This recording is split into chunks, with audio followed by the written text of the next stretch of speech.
What comes to mind when you think of Swedish death cleaning? Does it freak you out? I'm planning to move abroad for at least 1 year, and I use Swedish death cleaning to cut the number of items I own by more than half. Let me show you how.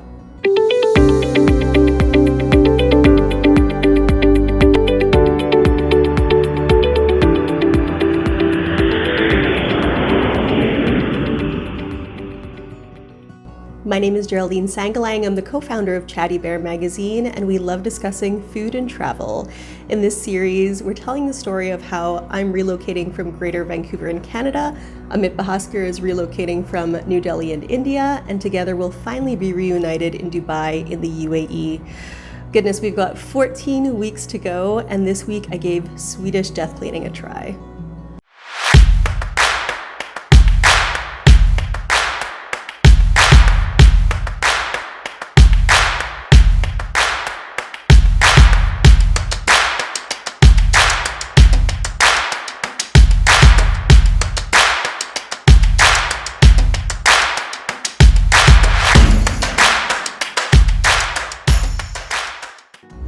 You're probably thinking, what is Swedish death cleaning and why should I care about it? It's a Scandinavian concept where a person reviews their personal items, reflects on it, and decides if they want to hold on to it or get rid of it, either give it away, donate it, discard it, what have you. And so the book, The Gentle Art of Swedish Death Cleaning, it's told as the story of this woman who's in her, as she describes, between 80 and 100 years old. And so this person goes through their home section by section, area by area, reflecting on the past and deciding on whether they want to keep items because somebody in the family would like them. In the future, when that person is no longer alive, somebody would still like to keep them. And so it's really a fascinating review of personal items and considering whether items really belong in your life or if it's time to let them go. For me, in preparation for moving abroad, what I've done is I've divided my home into sections. So whether it's the living room and there are living room items, the kitchen, my bedroom, and then even to break it down a little bit more. So all of my clothing, closets, things in the bathroom, and then I've assigned certain areas to different dates. And on those dates, I'm going to be reviewing them. And so nowadays, you'll see a lot of people reviewing personal items and try to whittle it down to a certain number. And I didn't really want to go that route. I didn't quite want to be that specific. Rather, I wanted to introduce this concept to see if it works for me. And if it'll affect the way that I look at my items, then great. And if it doesn't, it doesn't. And to be honest, I was very surprised that I reduced the number of items that I own by so much, rather than just saying to myself, I can only own 5 of this item or 3 of that item. I really looked at things in terms of utility and how they made me feel when I would use them. And so it was a really fascinating process to allow myself to reflect on the items and what they meant to me, and then think of whether or not I would be using them again, particularly in this life change of moving away from my home, moving away from my country, and spending time abroad. I'm planning to move abroad for at least 1 year, and I used Swedish death cleaning to cut the number of personal items I own by more than half. So I'm sharing my top 5 tips for Swedish death cleaning. Tip number 1 is to have a plan for sorting items. So it really helps if you know where you want these items to go. Do you want them to go to a certain person? Do you want to donate them to a certain place? I had some feminine products where I specifically brought them to a women's shelter just because I knew it would be so valued in that place. There are some things that needed to be discarded, some things I could return, and certainly some things that I was going to keep.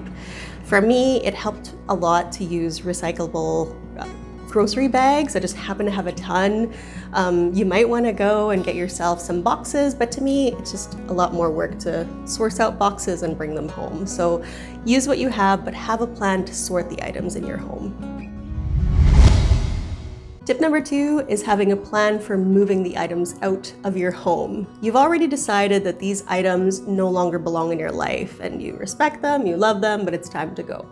So for me, it helped a lot to remove that visual clutter. I had an area in my home where I kept all of the organized bags. So whether it was things going to a specific friend, things going to a specific charity.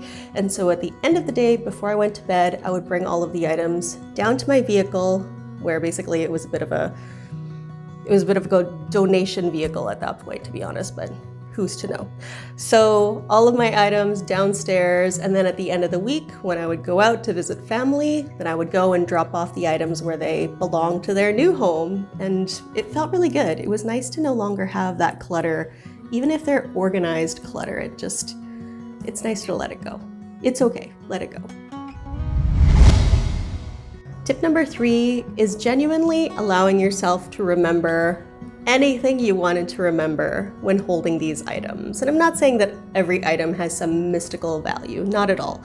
But the reality, for me anyways, when I moved into this home, I was in my 30s, but also it was after a period of long single life. And so, to be honest, I had, for example, a bag of earrings that I just never went through. It was stuff that was from a certain time of life, and I never wore them, and I didn't want to get rid of them, but that didn't mean I wanted to organize them. And now they were here in my home, and so looking at this bag of items, which I sorted so that I could donate them and folks would enjoy them rather than it looking like a literal bag of earrings, it allowed me to reflect on that time, that really fun time that is no longer here. I don't do those things anymore. So allow yourself to reflect on the memories that come up from all of your items. It's fun. A little exhausting, but it's fun. Tip number 4 is to allow yourself time. I mean, I mentioned that it's fun to look through all these things, but it is exhausting. And I'm smiling, but the reality is sometimes it's a little bit sad when you come across something that was given to you either from someone who's no longer in your life, perhaps somebody you haven't seen in a long time. It can be really draining. So as much as I have a plan where I know I would like to look at these things in this room on a certain date, it's okay to shuffle that plan. It's also okay to take a break and come back at it the next day. So make sure to take your time. You're allowed. Tip number 5 is to allow yourself to declutter every once in a while, just for 10 minutes. See what you can get done. It is astonishing. Even if it's something like going down to your vehicle and bringing your items down and coming up to a hallway that isn't full of bags, it feels so good. If you've never done this before, try it. Set an alarm on your phone, 10 minutes, and say, I'm gonna see how much I get done in this 10 minutes. You would be shocked. Whether it's cleaning the dishes, whether it's taking out the garbage, whether it's sorting through some earrings, even getting through part of your task feels really good, and it makes the task overall far less overwhelming. So those are my top 5 tips on Swedish death cleaning. It was my first time, and so if you have any advice to share, please leave it in the comments below. If you found the information in this video helpful, or if it can help someone else, please leave it a thumbs up. It really helps us out a lot. I do hope you take care, stay safe, and I'll see you in my next video.